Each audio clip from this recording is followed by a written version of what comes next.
You're listening to Beauty, Strength, and Dominance, the official podcast of Lingerie Fighting Championships. And now, here's your host, Michael Larkin.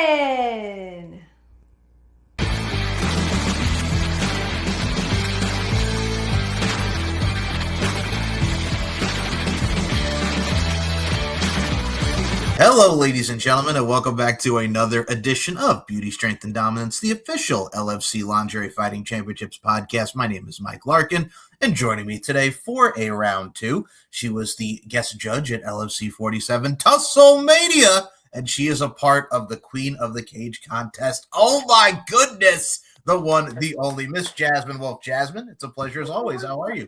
I am excellent, Michael. How are you doing? Thank you for having me on again. I really appreciate it. I got you. First and foremost, for those who have not checked out her reviews of food reviews in many different locations and attractions of Las Vegas, definitely go on the YouTube. You are doing a lot with the variety and especially becoming a part of this LFC family with the judging. You did a great job as always. Thank you. Thank you. This last one was very difficult, so I appreciate you saying that.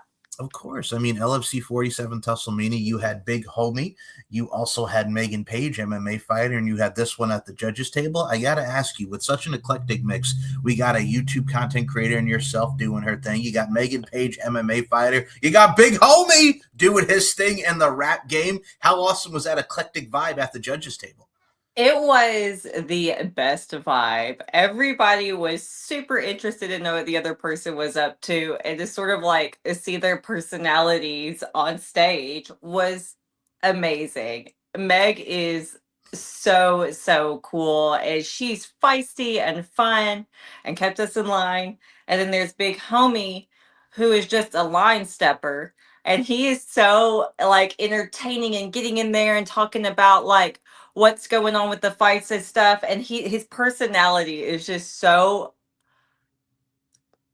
over the top, makes it sound like it's bad, but it is like amazing in the best way possible. I'm really glad that I got a chance to meet him and hang out with him, and he really brought a lot of energy to the judges table, which was so much fun. A little bit different experience to the previous LFC, so it was so much fun. A little overwhelming, very fun.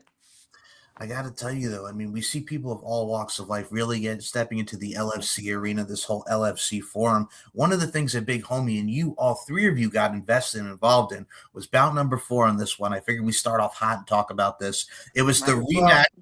It was the rematch from the UK, Raylan and Nadia Sapphire, with Raylan getting the dub.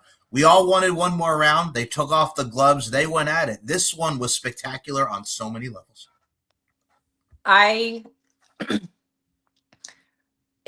It was absolutely beautiful. Like, it was watching those two go at it and wrestle and fight, and it became very intense. And I got to tell you, like, I kept going back and forth, could not decide who's winning these rounds. Like, it was so difficult. They were so evenly matched, and there was so much hatred in these girls' eyes towards each other. Like, they were in there to let the other one know, and you could feel that as a judge. You could feel that, like, they were it was the intensity of that fight, and obviously the sexiness of the fight was completely unmatched. It was unmatched in the night. Like, these girls were like nothing I've ever seen. And then you start getting into a little bit. I got to tell you, I did not appreciate the bite at the end. As a judge, I did not appreciate it. I'll tell you what, I wanted to jump into the ring at that point. I wanted to jump into the ring and be like, Raylan, I've got your back. But I thought it was a little unnecessary. So that ultimately is what swayed my decision. If you have to resort to biting, then you don't win the round. You don't win the round. Hold your shit together or lose. So that's kind of what happened. It's like we're watching one of the jiu-jitsu matches down the street at the UFC Apex. Oh, did she bite the foot? I feel like she bit that foot. Final seconds here of round number 2. Another back and forth affair right now. She's biting her arm. She's saying he bit her. Wow. Ask Mike Tyson about those bites and how that went for Mike Tyson. Absolutely, absolutely. I think if we see a little bit of blood, things would have gotten a little bit crazier, So, and they went at it. They absolutely went at it. Raylan got her say back, so that was really nice. But she she she shouldn't have done the biting. So that's how I feel about it. I'm curious to see their next fight because I know there will definitely be another one after this, and to see how dirty she tries to get again, if that's the kind of fighter she is, which it seems like she is. One of the best trajectory arcs of this story was Raylan was feeling that the UK were very biased towards her because Nadia Sapphire is from Wales, so she had that hometown advantage. Now we have Raylan here back in the good old US of A doing her thing, and it really did showcase and highlight the story that really told between Raylan and Nadia Sapphire. Another one I have to mention, and I'm quite curious to get your response on this. This one was probably one of the funniest doggone things I've ever seen. It was bout number 2. It was Veronica Payne against Ariana Blaze making her return to LFC. I got to tell you, if VH1 ever brings back Scream Queens, Ariana Blaze is a top runner. She's winning. She is. Winning. 100%. Absolutely. There's no competition. Ariana was a hard opponent to deal with. I mean, like, she's all over the place. You can't catch her. And then once you even get close to her, the repetitive, loud screaming just reverberating against all sides of the arena really put you back. Like, she's an opponent that's going to be difficult to take on if this is her style. So I think they did she did what she could, but when you just got this screeching loud human running around, like, what are you going to do? It was amazing to see, though. I got to tell you, I really, really enjoyed watching those two. Were you grossed out by the arm? My goodness gracious, after that arm bar. Oh, I think I threw up a little bit in my mouth. I think I threw up a smidge. We tried to, hold it in and look away from the cameras, but it was, now that we're talking about it again, yes. But it was an amazing, that was a really, really good match. This TussleMania was just filled with so many moments that were breathtaking and shocking, and the audience got such a treat. I think, like, this was an amazing show to see, and like I said, there are just so many different things that happened. If you guys haven't seen it, you absolutely have to go see it on LFC Fights. It was one of the best things I've ever been a part of. Yeah. I gotta say, with Riley Jade and Danica Della Rouge, the fact that Master Ken's like, okay, here's what you're gonna do. Here's the knife. Do what you gotta do. I think this is the first time ever I think we've ever seen a knife in place. Like, we're just ready to shank some people up in this bitch. I gotta tell you, Master Ken was a hell of a character as a coach.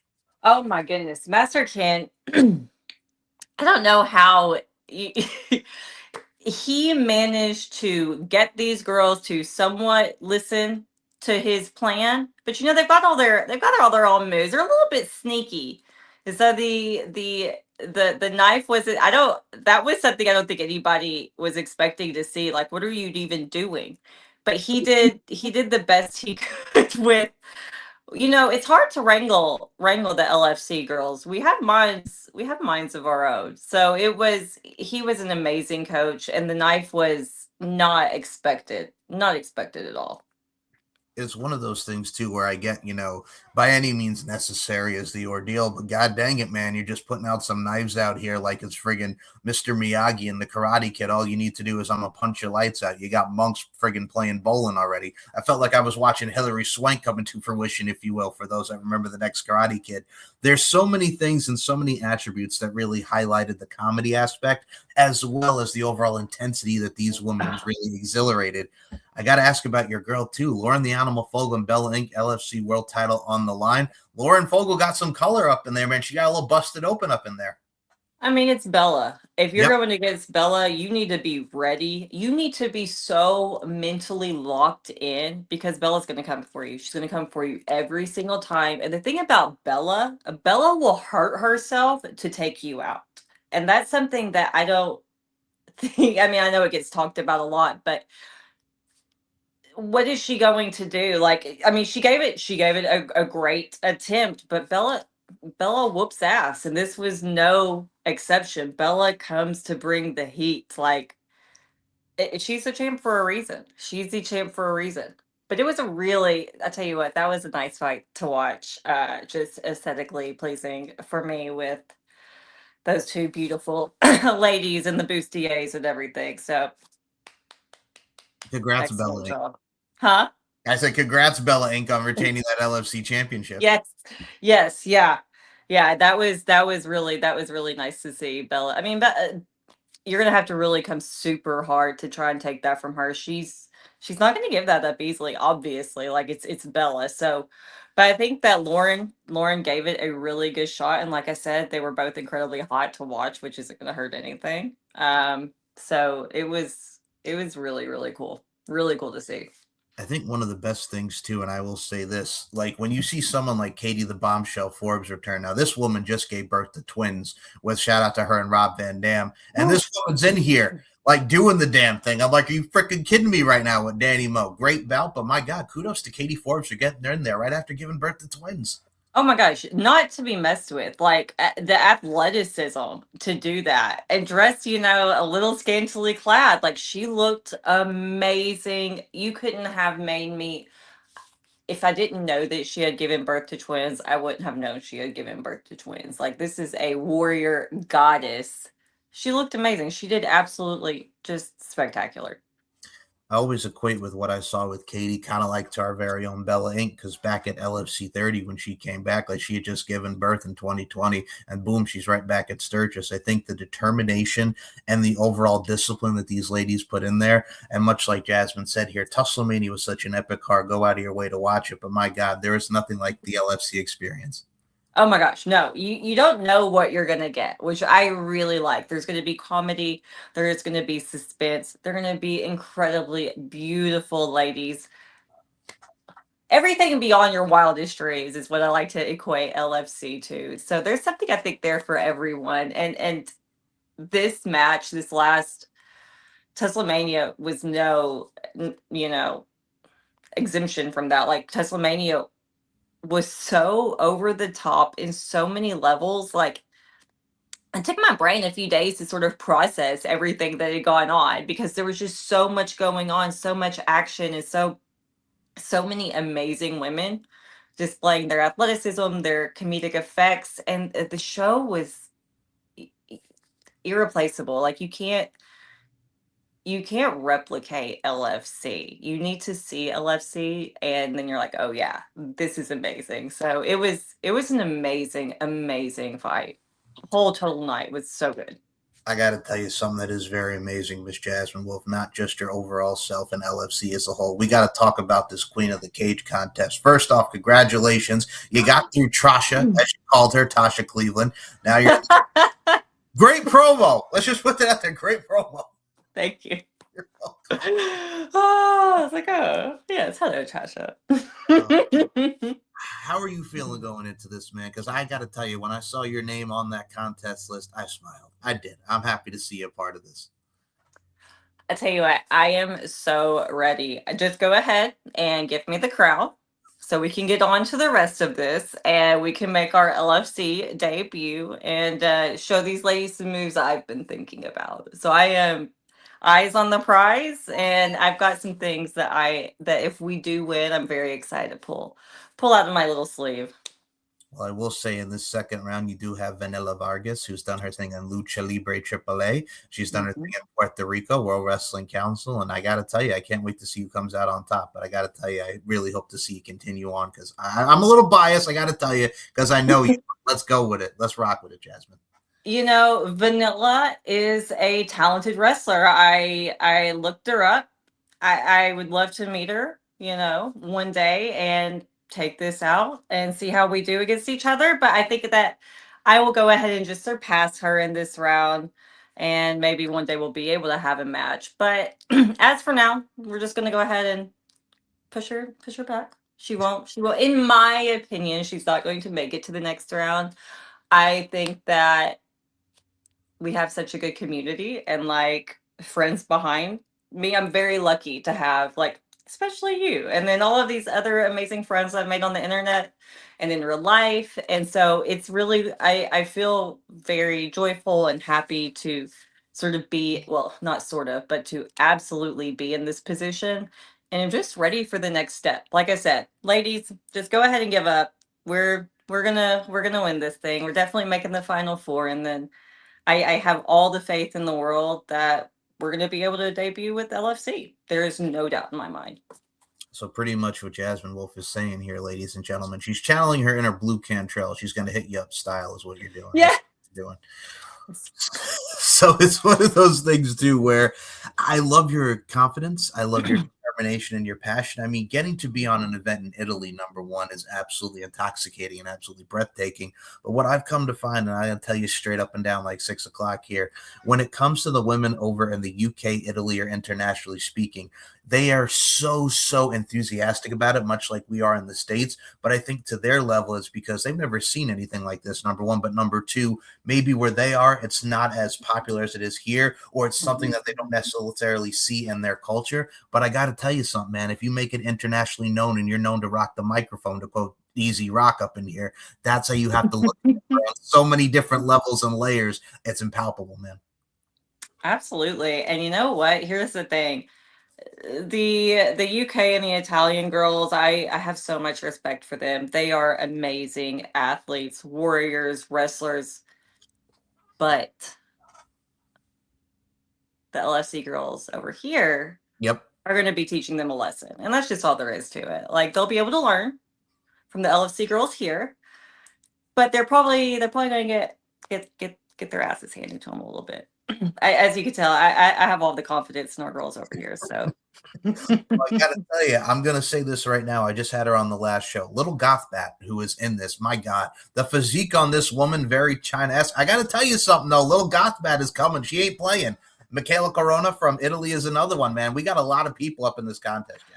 I am excited. Let's go. Let's just see. Let's see what everybody, what we can all do and put out there. These women are amazing and beautiful and gorgeous. And I'd love to be in a ring with any of them any day of the week, personally. Little Gothbat, her look is so cool too. Like, I love her aesthetic. I love everything that she has going on.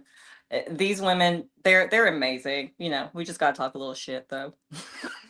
I like, first of all, I like that analogy. They're all amazing, but sometimes you got to talk a little shit. I like your style. Put that on a t-shirt. Hell yes. Yeah, that's a great idea. The other name I have to mention, because she was on the very show that you were with, TussleMania, our own LFC ring announcer Lilifer is up in this. Another one who's absolutely showing her case within the LFC family. I adore Lilifer. She is so cool. And like, the stuff that comes out of this girl's mouth is absolutely, you cannot imagine what she's going to say next. And it's always hilarious. It's always spot on. You're always like, damn, I wish I could be that witty. And she is just, I tell you what, I've seen her do some slime wrestling in the past, and she's got some moves. She's got some moves. She is definitely someone that you might not necessarily think of as a killer, but she's going to absolutely not just break hearts, but probably break a lot of other things on people too. She's feisty. She is feisty. Very much so. We got to see some twerkage during the events, very heightening up her sexiness during her ring announcing. And I got to ask. Oh my gosh. Yeah, she doesn't wear much like clothing, which I'm totally a fan of. And she's obviously like so hot to stare at. And you're like, oh my gosh. And then she says these things and you're like, I don't even know how you thought of that, but you're also laughing at the same time. And she just brings such a presence to the ring. I got to tell you something. She kind of reminds me of, and I'll take everybody back to the Surreal Life days. She's like Andrea Lau on that season of the Surreal Life, where the former Playboy cover girl, but she's like, I believe clothing should be optional. Boom. That's what it is. It's free spirited, and it's how we feel, man. I don't know who you're talking about. You're going to have to show me after the show. I got you. But the message, absolutely, she represents that message 100%. Whatever she is definitely a clothing optional girl, and she looks beautiful. Go you. Damn straight. I mean, Freakorama has become such a staple within the underground community, and she puts on a hell of events. It's like Coyote Ugly, but to the amplified level, and I love it. Absolutely. She does those once a month, the last Wednesday of every month, the Double Down Saloon here in Las Vegas. I got the opportunity to go check it out last month, and it was her ability to bring so many people together to have this fun, not regulated isn't the word I'm looking for, but like such an authentic experience that's so different from the strip. And anybody, like, she encourages all types, like, generally you would think it might be younger people at this event. No, there are, it's an ageless event, which is so cool to see so many different demographics come together for like a true Vegas experience, away from all the lights of the strip, but not too far, into one of the, most well-known bars here in town. It's such a cool event. And if you guys are in town last Saturday or last Wednesday of the month, you have to check it out. Free entry, 21 and up. So much fun. Double Down has been in Vegas since 1992. It's still owned by a legendary Vegas character named P. Moss, who also owns Frankie's Tiki Room. Y'all, the Double Down is like the definition of underground Vegas. Anthony Bourdain named this as one of the top 5 bars in the world. It's been featured in every travel show ever, and its motto is "Shut up and drink." The perfect venue for something called Lilifer's Freak-O. Tonight we got there around 10:45 and wandered in, no cover charge. Lilifer, up there in the red, leads a really entertaining variety show that goes late into the night. The Double Down Saloon is huge on hospitality, and Lilifer was offering a specialty drink for only $10, so I decided to give it a shot. Delicious. Well, I will say this in a good way. We all are kind of freaks in our own way, and we all like to let our freak flags fly.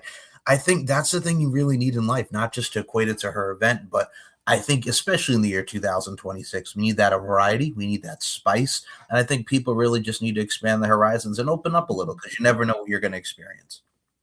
The more we say yes to experiences, I think the more enriched our lives become. Connection is human connection is messy, it's not predictable. And I think you're right. Like, get out of your tiny sort of like thought process and everything needs to be so buttoned up and live a little experience. I think we all probably need that in 2026. Oh, absolutely. And I mean, we always joke, and it's like, I got to tell you something.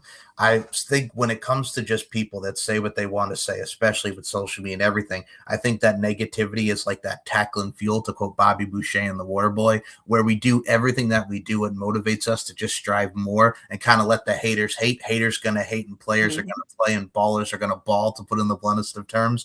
One of the things I always laugh at when it comes to LFC, I even saw one of the recent comments on the Facebook for Queen of the Cage. It's like, are these girls' OnlyFans careers not taking off? Which, first and foremost, slow down, my friend, number one. But number two, hey, first off, they are taking off. Exactly. First off, thank you.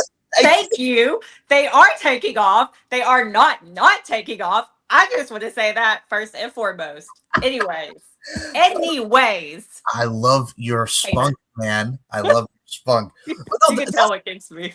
It does. No, it gets me too, because number two, I also just want to say this, and my prime example would be, you realize how many women in the UFC have OnlyFans, or some of the wrestlers that we see nowadays have OnlyFans. And OnlyFans is not just a platform for spicy stuff. It's a community, and there's a variety you could do on there that people can resonate with, which is so stupid that we even have to have this conversation. But I got to tell you something. There's a lot of bitch assness in this world. So I'll add to your upness. Absolutely. It's, there are a lot of people who are repressed in one way or the other, and you get on the internet and you're able to be anonymous. But the thing about it is, the OnlyFans, especially like within the fighting community, it's a way for your friend, Southern coming out. It's a way for your fans and community to help support your dreams. And so to sort of talk about one section versus another section, or like, is so irrelevant. Everybody is providing a platform for your community to be more in touch with you. And it's the choice of the creator if she wants to do that or not, and how she wants to run her page. And it's not hurting anyone else. So, like, the thing about it is, though, these people that say these comments on the internet, they enjoy the reaction. They feel good when they say it. They feel good thinking someone's going to read it. They can keep screaming into the void for all I care. OnlyFans has so much more, like you said, variety than just straight, what you think you might see on there. So much more than that. And girls do pottery. There's OnlyFans TV. There are comedians. There are race car drivers. There are athletes. It's a way for you to connect with your fans that you can't do on another platform. And I think that side of OnlyFans doesn't get talked about enough. There are a ton of bots. There is AI. But that is, especially right now in the community, like people are on one side versus the other, but that's a whole nother topic. So the people that are running their pages the right way, I think, go ahead, do your thing, and however you want to run it. But like, people are just always going to say stuff, I think, just because. So that's my 2 cents on it. And they can keep saying whatever they want, but it is a way for all of these creators who, like I said, athletes, comedians, influencers, models, to let their community and fans hang out with them and get to know them a little bit more that you wouldn't be able to on social media, and help support their dreams. So I think I'm a huge fan of OnlyFans. So No, I'm right there with you. Southern accent. I'd say they fixing to get a whooping over here. I like your style. oh man, it was coming out. I was like, I'll whoop you. I'm gonna tell you right now, we about to be like Bubba Sparks in here. It's gonna get ugly. Oh, God, I love booties. I was starting to say booty, booty, booty, everywhere. I was like, let's just go into it. Hey man, I'm right here with you, girl. I don't need you, but you need me. Take it off, shake it freely. We'll be here all day. It's my jam. I'm not gonna lie to you. With Brian Callen in the music video, and it's a basic infomercial the entire time. It was hilarious. My junior high brain at the time still was like, "Oh my god, they just turned a music video into an infomercial," and I'm here for the entire thing. I'm here for the whole thing. I'm here for it, man. Oh my goodness, that's amazing. I love Bubba Sparks.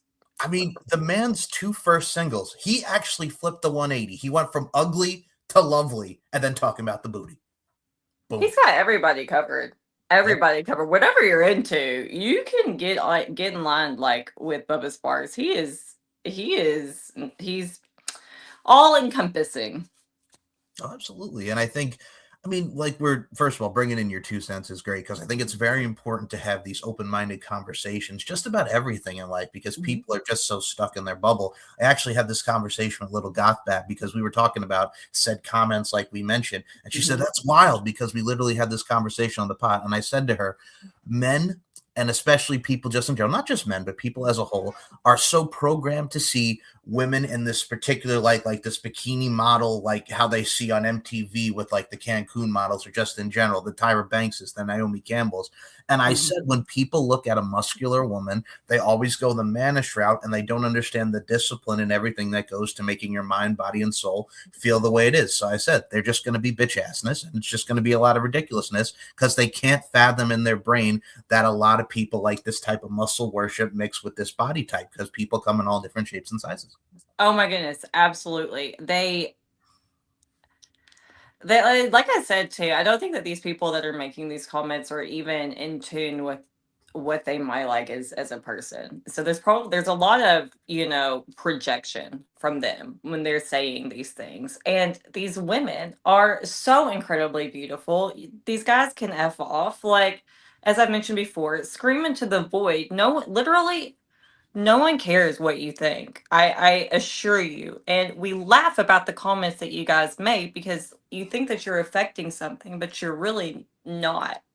And I think that they sort of say these things and do these things to make them feel like they matter, when these women are over here building these bodies, these minds, these empires with their physiques. And it's sexy and it's empowering. And a man who may want to worship a woman's muscles, like that man, he knows, he's in tune with himself. He is fulfilling things within himself that a lot of people have repressed. And if we just opened our minds, excuse me. And if they just open their minds, they would probably be a lot more happier with their lives. I think there's just a lot of like self-hatred going on because these people can't admit to themselves that like, she looks so good. Can I please come and tell you how good you look? And like all of these things, they're not doing that. They can't be honest with themselves. So shit luck for them. That sucks. But there's so many people who can and who are open and are fans. I think it's amazing how women can take their bodies and change it into this sort of like temple to show the sort of work that you've put in.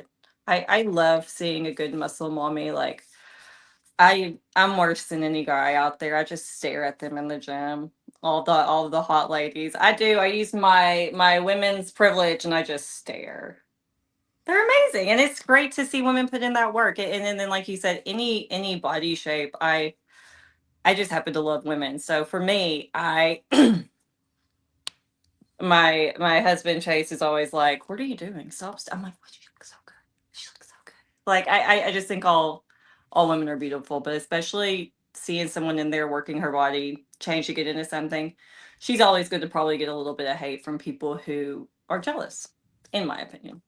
No, first and foremost, nothing wrong with stopping and staring. That means you got good taste, and you definitely have the right taste. But no, that's the thing too. I mean, I even look at it from a stance like this. I saw you girl crushing over Sarah the Rebel Wolf when it comes to everything that goes into what y'all have done with the speakeasies, with getting drinks. Gotta say, you two have a great vibe on camera. Let's put that out there. She is. I adore Sarah, and she is such a tease. I swear to God, she's like ha ha ha, and I'm like, look at you. You're like 6 inches shorter than I am. You're this petite little thing. I want to just carry you away. She's like, no, ha ha ha, and like laughs at me, and I'm like, what the fuck is wrong with you? Why are you teasing me like that? She wouldn't think she is, but we've actually had these conversations one on one. Sits in the mug. Listen, stop. She's like, I don't know what you're talking about. And I'm like, I hate you. That's my girl. I love Sarah. She's so much fun. We've become pretty good friends.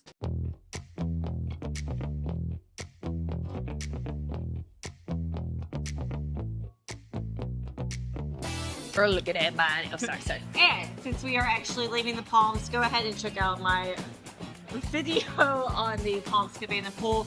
We'll be checking that out here again this summer and doing a comparison, but I think you'll like the last one. You can tell the drinks in my sexy body have really gotten to her. They have kept me in fit. I'm just saying, and I always look at it like this. First of all, that connection definitely shows, and that's the beauty of this community. And I've always said this about Sarah the Rebel Wolf, for what she's done in wrestling, behind the scenes training and everything. That girl has such a great wisdom about her and knowledge, and she's definitely such an asset to the LFC product. Sarah's wisdom is hard to sort of describe. She's like a very wise aunt. I'm going to say a wise old aunt, but Sarah, I'm not calling you old. I'm just saying you have wisdom beyond your very, very young number of years, my friend. So we'll just start there. But she and her ability to break down moves, I've been very fortunate. She has started showing me a few things that are really super cool. And her ability to break down moves and teach you in a way that makes you feel empowered and not overwhelmed or like you're out of your element is she has a really her talent there is unfathomable. Like I can't imagine doing some of the things that she does. She is truly like she's just an amazing teacher. She's so patient. She is so patient. Oh my goodness. And so a little bit different, out of the ring than she is in the ring, but she is, and she's firm. She's firm, compassionate, wise. The thing that I really like about Sarah, as far as her training style and everything, she really harps on safety. She wants everybody to be safe and that shows up. That shows up in how she helps people, how she keeps things going. The girl is so, I'm going to say she's organized. She's not going to believe that I said that. She's going to laugh when she sees this, but she does so much and so much involved in LFC. And so to see her and get to know her sort of out of the ring and off screen has been really, really cool. The chick's just she's very dynamic. There we go. Dynamic.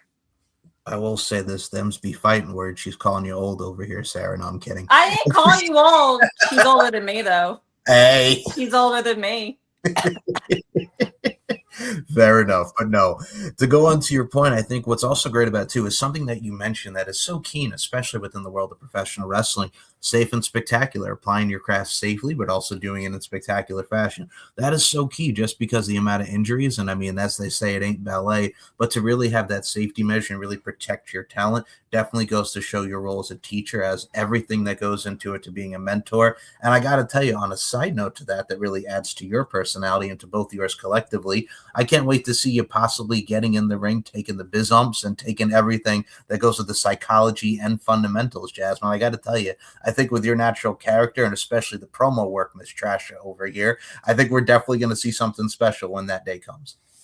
I hope so. I am putting it out there as if it has already happened, because there is nothing, when you think like you're like getting ready, you become everything, like a bunch of different things to do something. All these like different parts of Jasmine have come together to sort of do this now, and I'm super excited. I am, just like I said, talking it into fruition, putting it out there. You guys could put anyone up against me. I think it's going to be a really good match. I know myself. I know how I see other people. I talk a lot of shit, and I know I can back it up. So I look forward to anything that may pop up in the future. I got to tell you, Sarah Wolf is definitely one of those matches I'd love to see you with. I think you two would have great chemistry besides outside the ring and in the ring. And especially after talking about that bite, man. Now we got to get Jasmine Wolf and Ray Lynn, Jasmine Wolf and Nadia Sapphire. Hello. I got to tell you, man, there's some feistiness and some sass up in there. Oh, yeah. I think that there's going to be a lot of fun escapades happening, and we'll see how they turn, and we'll see if I get matched up against anybody and what we can do with those things. I am very excited for everything that could possibly be happening, and I'd love to go up with any of the ladies anytime. So now I got to ask you, though, if it does happen, because we're manifesting here, people. We're manifesting. We are manifesting. We are talking like it has already become life real. This is yes. Yes. So for the creative juices that'll be flowing there. Now, style and aesthetic is everything. So I got to ask you, lingerie choice, what would that be, ma'am? Oh, well, Jasmine we don't wear many clothes. We don't wear a lot of clothes anyways. So, but it's going to be very like Vegas-y, over the top. We have to be like, I think like a very like a showgirl that's not like a very unclothed showgirl. I think it's very much my personality there, as far as what I would choose to sort of have my lingerie represent. But just lots of bedazzling sparkles and very pretty things. But if they get ripped, so they get ripped. Off they must come. We'll see. All right. I like your style. I got to say, wardrobe malfunctions 24/7. Here we go. Whoosh. Oh, no. Where did that go? I am here for it. And I feel sorry. Honestly, the chicks there that we go up against, I think I'm going to have to come up with a new move where we just like simultaneously like take them out of their clothes. Tastefully speaking. Respectfully, of course. This is literally like when you're trying to press the button on like SmackDown versus Raw or any WWE game when you're playing the bra and panties match or the Fulfill Your Fantasy Battle Royal. It's like XXXS. Okay, here comes the panties. X, square, triangle. There goes the bra. Come on. Exactly. There will be. You got me joking over here. Yes, there is going to be, as far as I'm concerned, as little. You guys are gonna have to like, I've got some moves. I've got some things planned, and as we are manifesting, they're all going to come to light.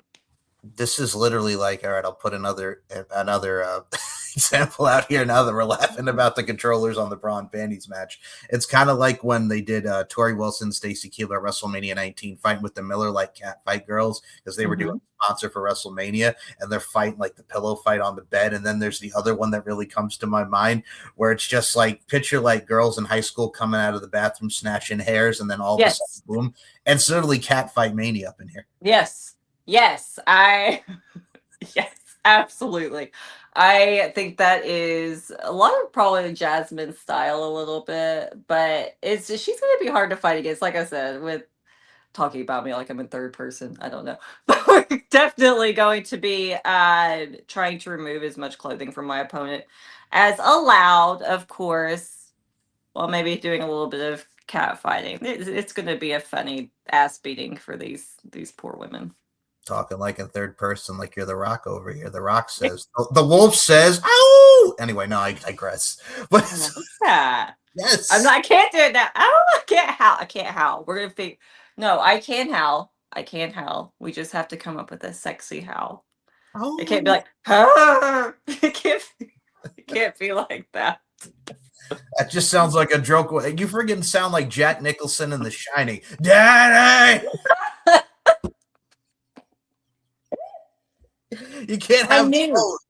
I knew I had to bring water for you this time because last time I was laughing so hard and I don't think I brought water next to me. And so I was just like, sounded like I'm like hacking everything up. I'm just like, oh God, I just can't breathe because you keep me literally laughing the entire time we do this. I got your back. That's why we're friends, and that's why I Yes. appreciate you, love. Yes. Oh, but I got to tell you, you got to keep the laughter going. And before we get to the YouTube channel stuff here, because you have been putting out some great content, I do have to mention this front. So before Jasmine and I got on air, we mentioned Bubba Sparks briefly because you and I have similar music tastes, very eclectic style.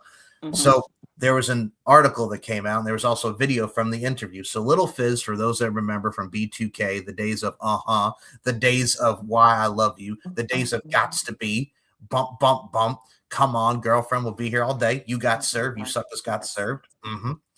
Now, I will say this, and I'll tell you this. I don't know if you've ever seen The New Guy, Miss Jasmine Wolf, but there is a point in the movie where Eliza Dushku is doing like a little fashion tease for DJ Qualls in the mall. And is playing in the background. Like, and it's sexy as hell because it's Eliza Dushku. For those Bring It On fans, everybody, Eliza Dushku. Perfection. Mm-hmm. You definitely got to check it out. Okay, yeah. So I've not seen the movie. You guys send me that movie. So for those who've not seen The New Guy is about he's an unpopular kid at school. Then he gets a makeover. Eddie Griffin's in it. There's a bunch of cameos. Right. Okay. Yes. Okay. When was this made? 2001, 2002. Such a golden time for movies. Such a good time for movies. Yes. Yeah. Like all the good movies. We don't have any. I mean, we have some, but like I feel like there's so many that were really good during that time. I totally forgot about that movie, The New Guy. Yeah, that's such a good one. It's totally relatable too, Jasmine, because it's one of those things like when you look at those movies, I mean, it's relatable and it's also very authentic, where nowadays it's just like we have to worry about this and that, but it's just like, let's just be authentic with it. Let's just be authentic. Absolutely. So there were it was interesting because I think the counterpoint to the New Guy was sort of like, what was that movie with Rachel? I can't remember. It was like 1999, and it was basically like this girl who was ugly that they gave her, a makeover to, and now she's like the popular girl. She's all that. Huh? She's all that. Yes. Okay. Right. So it's like I love those stories where it's like you come in one side and then you come out the other. But it's so interesting because on that note, they totally the way that we take these chicks and we're like, let's redo you into something. It's like, well, she was like obviously like this like beautiful girl, and we're telling her that she's not pretty, but we're gonna change her into something else. Anyways, me and my tangents and my side stories. I just found that I was like, oh, that's what it makes me think of. But The New Guy, that is a very happy sort of same concept too, of like, oh, we're in this before thing and now they become this super popular, because he became super popular, right? Yep. Yes, that's right. I think those are really cool, those transformation things, but I think everybody just being who they are now and being more authentic. Yeah. The movies were really good in the early 2000s, but like there was so much just like you have to fit this mold of what's like in, and so it wasn't like a super healthy time for people as far as like being themselves. No, I mean, we dealt It's so funny too, because, and I've always said this even with sitcoms and movies, nowadays everything is about cyberbullying and social media, which I get because of this new generation. But I'm like, I miss the episodes where they talked about like eating disorders. There was a Smart Guy episode about breast augmentation. It was so relatable to actual issues. And don't get me wrong, again, social media is definitely something in today's political and social climate that everybody deals with. But I'm like, I used to love the shows where it wasn't just about social media. Oh yeah, like stories where and shows where it wasn't just about the entire like where people. It was so interesting because you remember like the '70s show, Yes. and the dad was just calling them dumbasses all the time. Like that wouldn't fly. Like I know the show came back, but did he still call them dumbasses? I think so. That '90s show, yeah. Oh, anyways, it was really good back then. I'm glad that they didn't cut that out. I thought for some reason they cut that out as it being like, too aggressive or something, but it was relatable because it was like, oh, parents are like that. And it, like you said, it was like with the eating disorders and things like that. Like there was a lot of, I think, more, they weren't so worried about cancel culture as much as they are now, it seems like a little bit. So definitely edgier shows back Yeah. then. You have to understand something. Now, this is something my 9-year-old brain couldn't wrap around back in the day. So Disney Channel had a show back in the day called The Famous Jet Jackson, starred Lee Thompson Young, God rest his soul. So Rachel McAdams was on an early episode of it, and the episode was about her having an eating disorder. And I'm like, oh man, we're going here. Like We're going here. We're going here. And there was another episode where he like goes to Charlotte and and it's about friggin' being racially profiled. And I'm like, oh my God, again, we're going here. So they focus on the topics that are so, like, a lot of people don't touch upon. Like Smart Guy, I mentioned, did a breast augmentation. They did a Strangers on the Net. We're going into chat rooms and see who you're talking with. It's like in the 80s when Different Strokes had the Bicycle Man and Arnold and his friend Dudley going to the back and the dude's giving him ice cream and all this shit. So you're focusing on everything that really is focal in life and today's topics that people don't want to talk about nowadays. And they kind of want to rewrite the narrative of like, So that's my problem. We try to rewrite the narratives when unfortunately this stuff does happen, and let's be aware and let's go with it. Yeah, it's so like, the rewriting the narrative, I think you've really hit that head on with everything, just beyond even the shows, like, not going to get political, but absolutely right. We're rewriting everything and deciding what fits into a clean, picturesque sort of like box, when in reality, things that's just not how anything really works. No, I agree. I mean, I even look at MTV, like early 2000s MTV. There was a show called Undressed. And for those that remember Undressed, like they focused an episode where the two characters were gay and they were in a relationship. Yeah. Right. So it came on around like Say What Karaoke and TRL and all that. It was there. So Undressed focused on this gay couple on the show. And I'm just thinking to myself, nowadays it'd just be like, all right, whatever. But that was very taboo at the time. So you have different evolutions of the mindsets. Yes, absolutely. The stuff that we talked about that were on the shows in the early 2000s seemed like they were so like, and you kind of forget now because, like, we've got like, there's like Euphoria sort of is on both sides of this, right? Like it's got stuff that is very timely and things that we're dealing with. It's not a buttoned up show at all. But it's also not reality at all. And so it taps on things that people are really going through. But the way that show is like presented is not realistic in any sort of way. So I find that really interesting, sort of like compared to how some of the shows were in the early 2000s. And I wonder if it's maybe because we've grown up a little bit. We don't sort of resonate with some of the messages and some of the shows that are coming out now. But I do. I miss the messages from the early 2000s that they felt like they were being talked about for the first time on TV. And all of the shows now are sort of able to do what they can because of, the stuff that happened in the early 2000s, all of these shows that paved the way for them. Agreed wholeheartedly. And I mean, it's so funny just because even reminiscing back at it now, it's like one of those things where it's just like, we were in such a time period where you have to be aware, and this is the stuff that's going on. And we mentioned the rewriting of the narrative, but I think everything in life needs to be discussed because you can learn, grow, and adapt from everything. And it helps people make better choices, and it helps people just be aware of their surroundings. And that's so important, especially with today's generation. Yeah, I think there's so much. It's going to be hard to be younger in this generation with all of the information out there and not knowing what's true and what's not true. And that's going to be very, very difficult. I don't envy our younger generation some of the things that we're having to go through.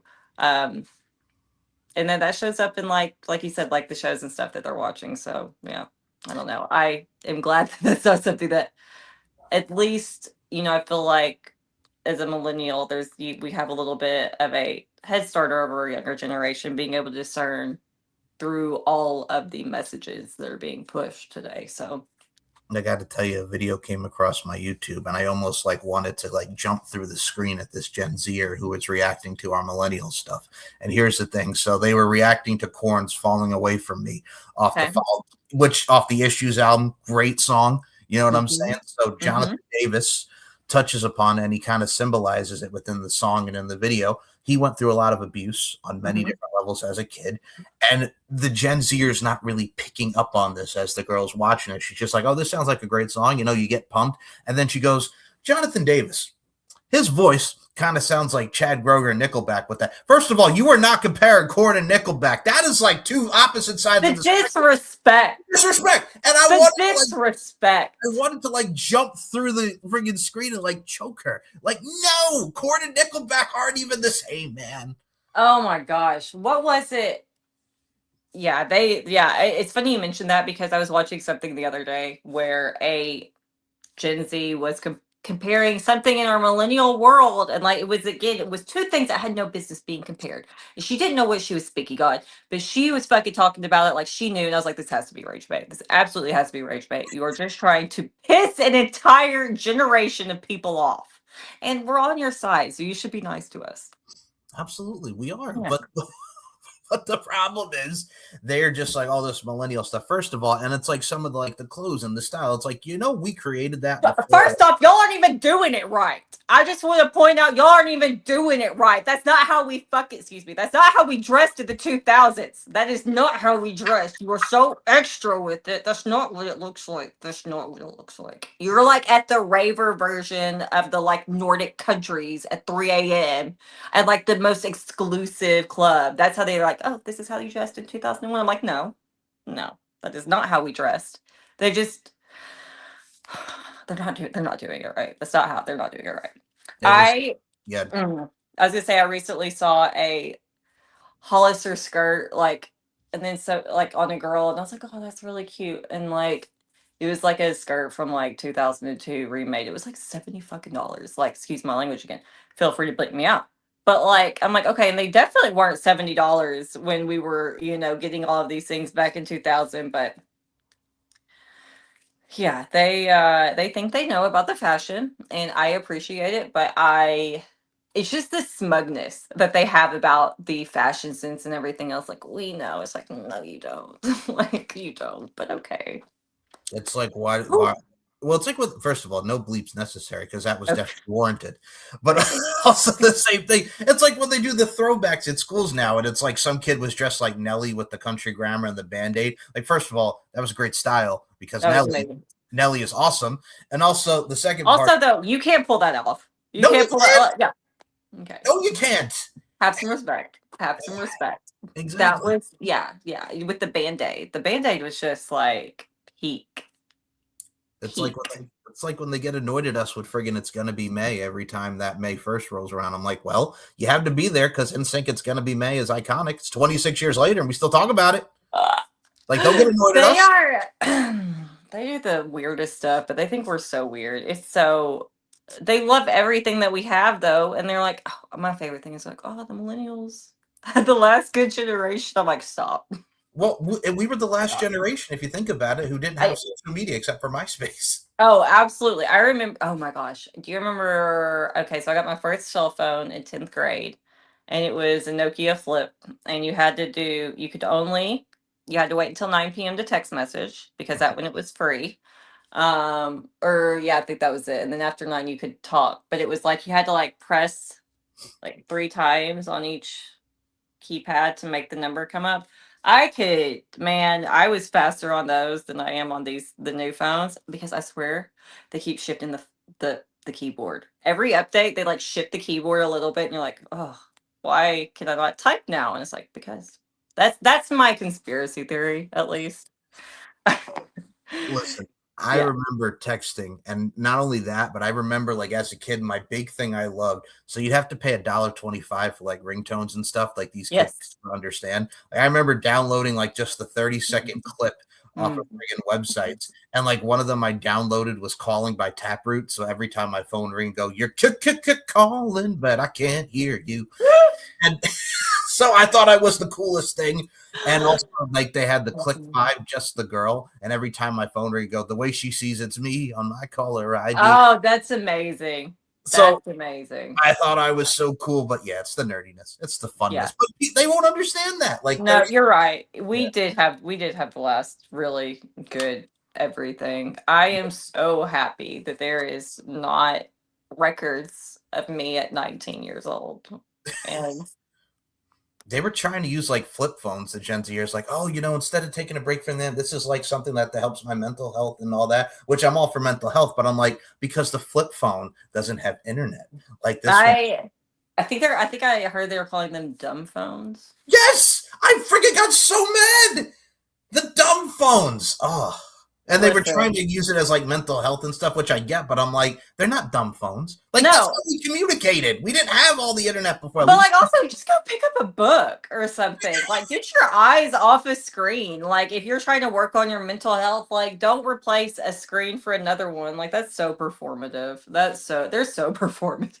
That's what I'm saying. Like, you know how many books I have in my office here that I could just go and read? Like, for real. Yeah, like I said, I have like some poetry books. I got like this book over here. Like, yeah, if y'all saw my shelf, like I'm very eclectic with it. It's so, and I'll be honest with you, as we've gotten older, just the importance of reading too, just to help stimulate the mind, man. Yeah, and you want to have those books. I have a lot of cooking books, interestingly enough, from like, 10, 15 years ago. Older recipes, old Southern recipes in books that it's so nice to just pick them up and open it up and like you have the smell of the book, even if it's not an everyday experience. But I definitely suggest that the Gen Z start picking up more books and instead of using our phones as mental health phones, like that's some weird shit, honestly. Like that is some really like we're doomed. We are. So, like, please pick up a book. To put it in bluntest of terms, and I might bleep myself, but no, I'm probably not. Read a book, fuckers. Literally. Read a book, fuckers. Yes. Yeah. I sound like Jim Carrey and Bruce Almighty. Bruce Nolan for Eyewitness News. Back to you, fuckers. No. So we got the other thing I definitely have to mention here. So throughout that tangent, the question I was going to ask was no, you're fine.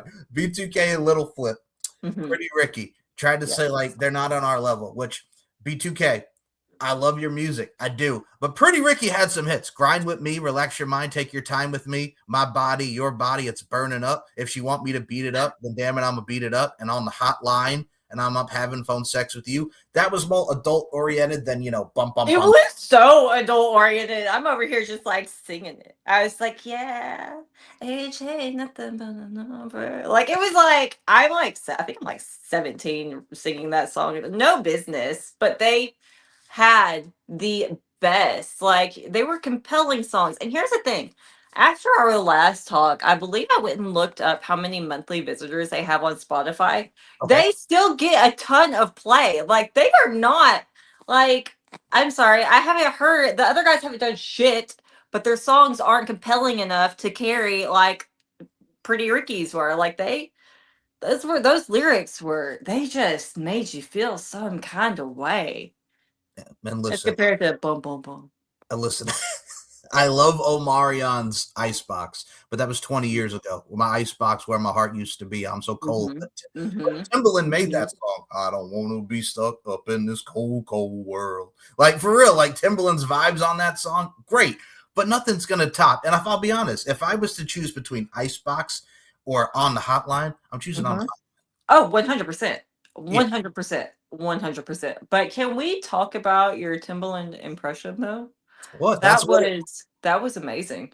I don't want to be stuck up in this cold, cold world. Don't want to be stuck up in this cold, cold world.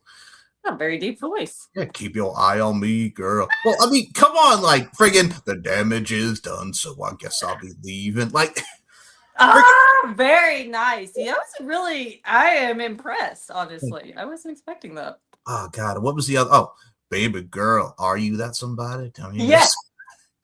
I think one of baby girl. Oh, baby girl. Or try again. It's been a long time. We should have left you. I love that song, man. I swear, I just like that song will randomly pop into my head and then be stuck in there for like 3 days. I'm like, all right, ADHD brain, let it go. You know what? My last Timbaland one I'll mention. If you've not heard it, I go back to the 90s. It's Timbaland and Magoo. For those that remember when he was with Magoo. Love to love ya. Like, forget, like, it's a classic. It's MC Lights on the track. It's Ed Q-Tips on the track. Love to love ya. You're gonna have to send me that one. I don't think I've heard that. They call me the Big Kahuna. I just remember that line. They call me the Big Kahuna. And I'm like, that was so random. Like, it's just love to love. And then he's like, I call me the Big Kahuna. Okay. All right. They call me the Big Kahuna. They call me the Big Kahuna.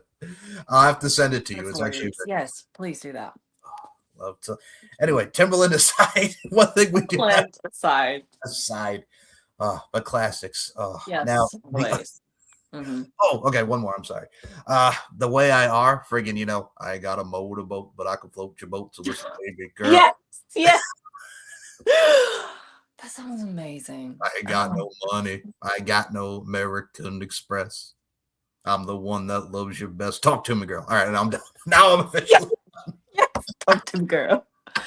I gotta tell you, if you ever decide to do karaoke, you have to use the Timbaland songs. And I think I need a recording of it, please. I got you. Hey, if you ever want to be my partner in Timbaland karaoke, let's do it. Let's do it. You come to Vegas, we're going. So, with that being said, Timbaland and Magoo and Timbaland, everything. We got to talk about these YouTube videos, man, because I got to tell you, we mentioned everything that you've done with Sarah, from the speakeasies and just getting drinks and vibing. I did recently see your Vegas ghost towns and everything and the ghost secrets. I got to tell you, talk about this, because very big into seeing stuff that's paranormal. There's so much ghost hunting. Everybody's really into those vibes. Talk about experience in the ghost towns. Pioneer Saloon opened here in 1913 and is unquestionably the oldest bar in Southern Nevada. It has an appropriate vibe inside for a ghost town saloon for sure, but it's also packed with people, and there's a live band playing outside on the stage. Literally no seating inside, and the only spots outside were right in front of the speakers, so we skipped having a snack.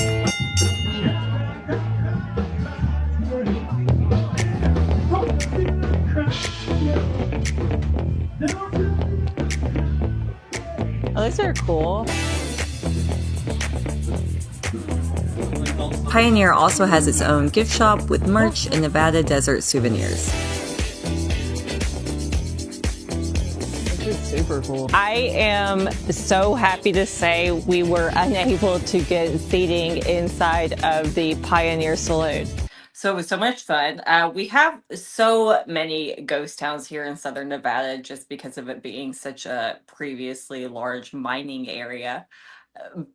But they're so spread out. And so when we were trying to go figure out if you to go look at, Nelson isn't too far from Las Vegas. And then there's Good Springs, which we actually went and looked at. It's not too far from Prim. I think I was telling you about Prim, how it's closing down. So Prim is on State Line. But above that, we have a few ghost towns off in the mountains. And so Nelson is so cool. It's like, you take the 15 south, like you're leaving Vegas, and just drive into the desert for about 45 minutes. There's a random sign that says Nelson to your left.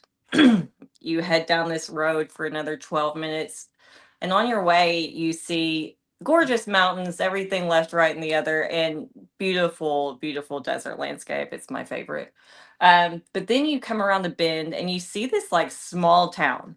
This is not the town. This is, well, it is, but this is like where the people live. And it's a lot of like trailers in this area, really nice area. Everybody keeps everything like built up and taken care of, but it's just this small community out in the middle of nowhere.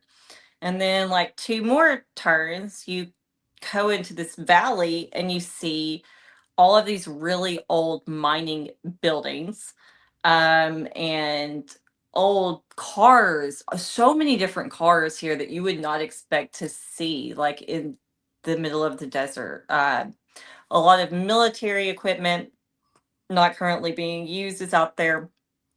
But these towns were set up during the mining boom, and they had basically like, a time when they were really large, 800 people or so. And then now they shrunk down to between about 100 and 160 people. And so when you go to Nelson, it's apparently there's supposed to be some ghosts still there from the mining times, but you can't really explore by yourself to find out all those things. You have to go on the mining tour. I did not go on that tour because it was the middle of the day. It's an hour, and I don't know if you can see how pale I am, but I can't be in the desert sun for too long, even with like 100 SPF. It doesn't work. And it was hot, so I would need to cover up. It's a whole thing. But you can feel the presence of something out there. It's so interesting. It feels different than before you were there, if that makes any sense. Like I said, you just come into this valley and it's quiet, and all of a sudden there's no like wind. It's just like still, which is kind of creepy. And then you go into this general store, and all of these things have been there since the early 1900s. And there are talk about aliens there, and there are these stories of all of these sightings and people who still have it left from when they were there during the mining time. And so just the story of ghosts is all around there. We did not see any ghosts at 2 p.m. though. I think they were sleeping because it was hot. I have all of the faith in the world though that they are there. And it's so creepy. It is so creepy because they're like these remnants of the okay, so we were like going around the bend, and there's like this tiny little mining house like into the like mountains. First off, don't know how they got up there to build this, but somebody definitely fell to their death. At least one. Like it is, when you start thinking about like how did you guys even get up there to like build this house, it's kind of weird. Like, or like, oh, like I don't know, things didn't go super as planned on some level. So Nelson's cool. There's a lot to explore there. I am confident that there are ghosts. Didn't see them. Good Springs, on the other hand, it's also incredibly creepy, but in the best way. It is, the show Fallout is filmed in Good Springs, and the show or the game is based off of like Good Springs. This town, there are definitely ghosts. 100% there are ghosts, paranormal activity here. When you pull into town, I wouldn't even go into it because I was worried that filming the cemetery, so there's a cemetery when you first pull into town. But I was worried that like filming the cemetery I didn't want to be like disrespectful to the ghosts and the people who were there, because like I said, you get to Nelson, it's really quiet. You get to Good Springs and it's the same thing. Like you feels like you pull into these towns and the sound like just sort of drops. So that was right by the cemetery. Like there is definitely something there. Like I said, I just stood on the outside talking about it. Chase even got the feeling too. He's like, I don't think we should go in there. And I was like, I think we should also not go in there. And he is not superstitious. He doesn't believe in things of that nature as I unlike me. And so for him to sort of say that, I was like, oh, we're both feeling it. Mm-hmm. There is something here. There is something here. And so that to me was like really powerful. The town itself, you sort of get past that entrance and it's like a little lighter in the town. They have the atmosphere is a little lighter. I mean, you pull into the town cemetery, Pioneer Saloon is on your right. And there's like a huge party happening at this place. There was like a band going on. It was packed. We couldn't even get a seat, but there's so much history there. That's actually the first saloon that was built, or it's the oldest saloon still standing in Nevada, I believe, at least in Southern Nevada. And it's been there since like 1900. And so I know some shit's happened there. I know there were some guys hanging around there, but it was a really happy atmosphere that day. Like it was really nice. And so there's just so much old history there. And there are only about 120 to 160 people still living in Good Springs. And when you drive through the town, like they're all super proud of their heritage and the history of the mining and the ghosts and things. But I tell you what, I wouldn't want to walk around that place at nighttime. It's creepy. It's a small desert town. It looks like it's still stuck in the early like 1900s. The homes have that aesthetic. Definitely a lot of like wood and just like pictures of the past. Like how or just like how you would imagine the past looking. Not super modern homes out there at all. And it's it's interesting. So there's like the main road and you can drive, and if you look on the map you like can drive to it and it's just this like dead end. And so we got close, like past all the homes and everything, and I was like, oh, let's keep driving forward. And then I was like, let's not. Let's not do that. Let's not drive further into the mountains into this ghost town, or past this ghost town. And you just have the feeling that something happens where the roads end and the mountains continue.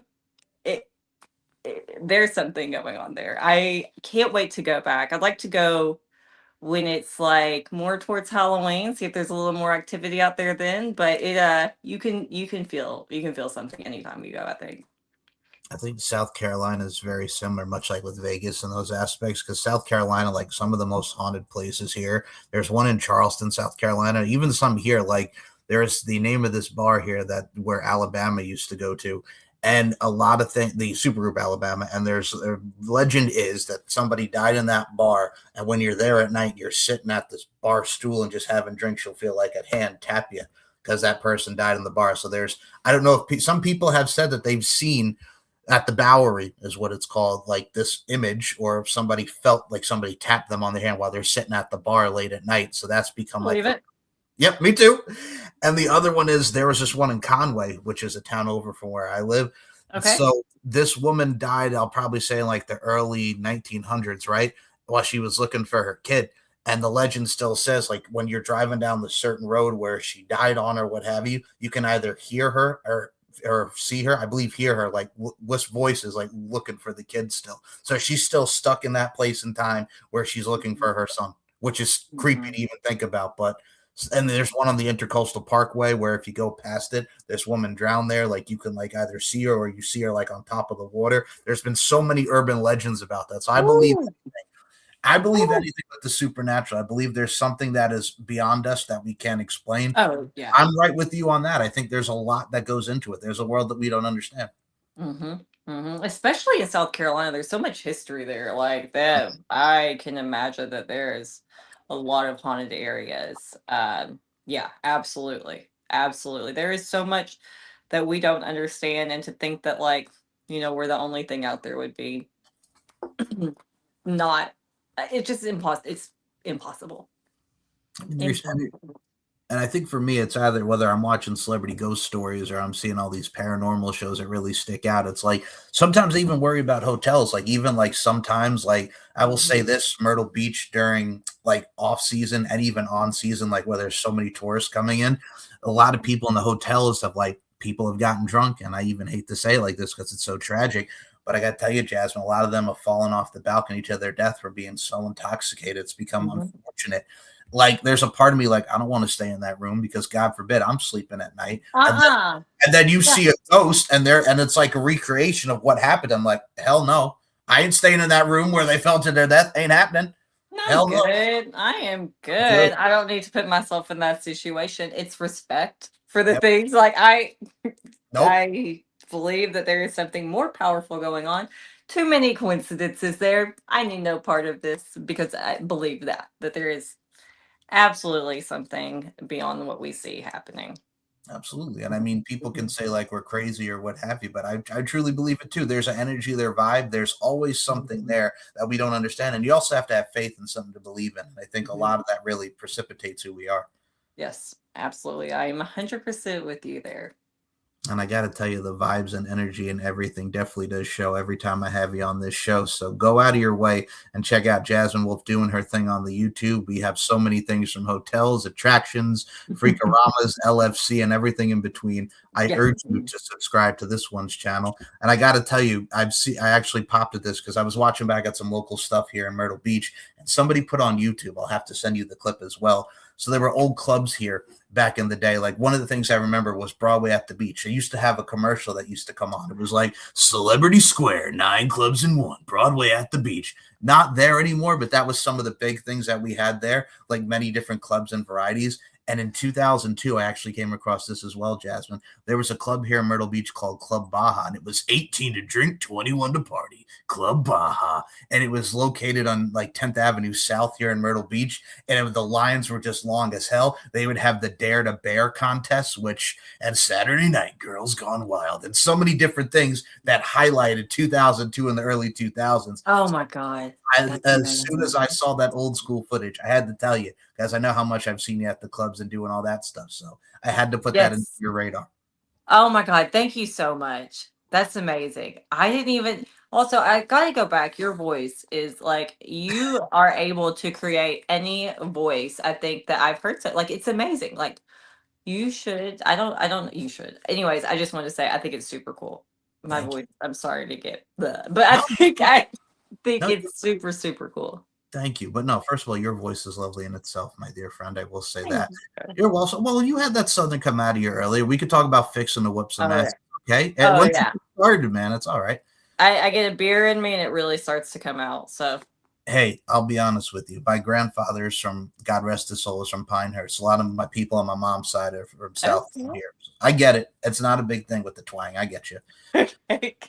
You're welcome. You know what it reminds me of? There was a show on True TV called The Principal's Office, and there was like this one town in Texas, and they all got in trouble for tailgating, and they're all out there just sitting and dipping, and the principal, I swear to God, I got to find the clip. The kid looks at him, he's like, you know, I'm just a good old boy. I'm rough, tough, and spitting that snuff. And I'm like, all right, we gonna just tell the principal that you're rough, tough. I'm not a bad kid. You know this one. He's like, I'm well aware. I know who that kid is. But sometimes, when you just come out here before school, you maybe just want to sit out here. We do it at the football games, chewing some dip.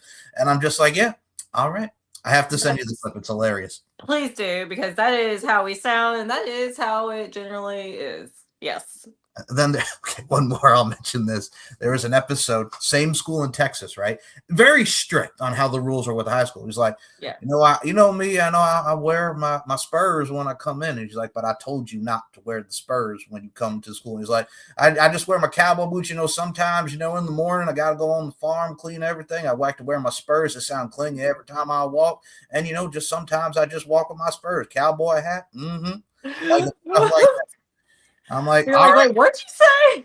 You just wear them Spurs, but I told you not to wear those Spurs. I'm good, old boy. Oh, that's hilarious. Yes, those I've heard. I feel like so many variations of that conversation throughout my life. I got to give a shout out to my boy Robert Davis, fellow podcaster and a dear friend of mine. One of our favorite movies is Secret Window, and we always do the part towards the end when Johnny Depp realizes it's his other persona that he created in his mind from all the turmoil that he had with his wife cheating on him and everything. Have you ever seen Secret Window? No. Okay. Definitely worth it. So, okay. Johnny Depp, his split personality, it's all in his mind. He's thinking that somebody stole a story. It ain't. It's just because this man is cuckoo for Cocoa Puffs, ladies and gentlemen. So he's there with his wife. He reminisces back to everything that started this. And they're at this whatever fair it was, and he puts on the hat and he goes, I'm a dairy farmer from Mississippi. So every time Rob and I always talk about like how great the films are, we always go, I'm a dairy farmer from Mississippi. Oh my God, that's amazing. I'm a dairy farmer from Mississippi. Oh, I love that. Oh, That's so good. I gotta watch that movie. That sounds really good. very good. I will tell you that. Oh, anyway, definitely check out the movie and definitely check out everything this woman's doing and everything on the LFC front and vote for her in the Queen of the Cage, man. Yeah, come on. All right. We are manifesting the win already, but we would appreciate the vote also. So what Jasmine is also telling you here, ladies and gentlemen, because I see the underlying undertones here. She's kind Put of your like ass over there and go vote. that, and also the fact that you're kind of like gorillas back in the mid 2000s when Clint Eastwood. Finally, somebody let me out of my cage, and she's ready to Yes, finally somebody let me out of my cage. That is exactly it, Michael. You have hit the nail on the I head, got you. 100%. So before we close this thing out, I always love talking to our tangents. I definitely have to have you back for round 3. You're always a blast. Oh yeah. This is a blast. I really appreciate it. Thank you for having me on today. As I appreciate you. Thank you. So where can we follow you on the social media fronts? The floor is yours, Miss Jasmine Wolf. JasmineWolf.com has all of the links to my YouTube and other socials, or just put in Jasmine Wolf Vegas on Google. I will come up. You can find me there. Links will be descriptions. He just said Google me, baby, up in this bitch. Just Google me. Google me. No, but you know what's funny about that really quickly? So David Otunga, who was a wrestler in the WWE, he used to be engaged to Jennifer Hudson. I think they were engaged a little bit. So one of his early promos that he did when he was on the show called NXT, which has become its own brand in itself within WWE, one of his earlier things was he's talking about who he is. They're doing the vignette and the promo, and then at the end he just goes, "Hey, Google me," because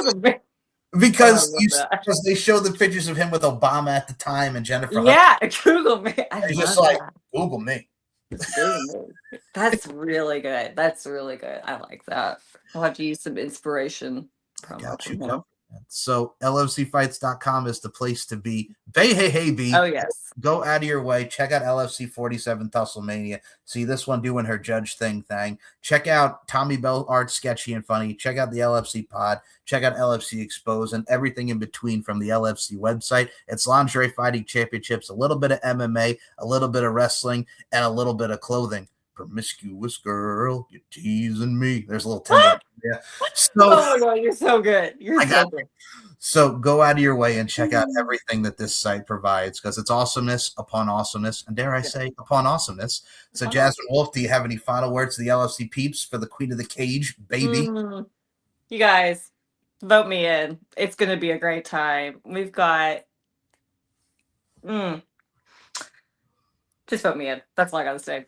You won't regret it. You won't regret it. Put her in, coach. She's ready to play. I'm ready to play. Whew. So with that being said, y'all also subscribe to SNM Network shows and the Lingerie Fighting Championships YouTube channel. As I always say, then each and every one of these shows, not just the fact that life's an art form, we're all applying our crafts. Continue to apply your craft in amazing fashion. Paint your canvas and read a book, fuckers. Yes. As I always say, beauty, strength, and dominance, the 3 key elements that make women the work of art that they are. And Jasmine Wolf, I include you in those sentiments. Thank you so much for your time. Thank you, Michael. I'll see you guys on the next one. Bye. Bye. They call me the big black kahuna. You're so funny.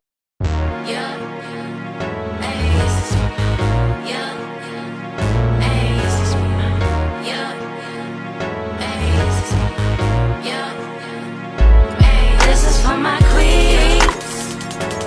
This is for my queens. This is for my queens. This is for my queens. This is for my queens rising up, above and beyond. You don't even know it yet, so just listen along. This for my queens. What does that word even mean? It might not yet mean to you what it means to me. It's for my queens in the struggle, queens on the level, queens in the bubble. It's hard to see outside your means. It's for my queens faking it, my queens making it, my queens taking it all. You get what you need, and you feed everyone around you while you do what you do. Selfless acts to serve the self so you can serve everyone around you. Selfish acts that come back and attack times 10. But you ain't stressing, all the self-reflecting got you finding truth. Everybody gets to have their bad days. This is for my queens.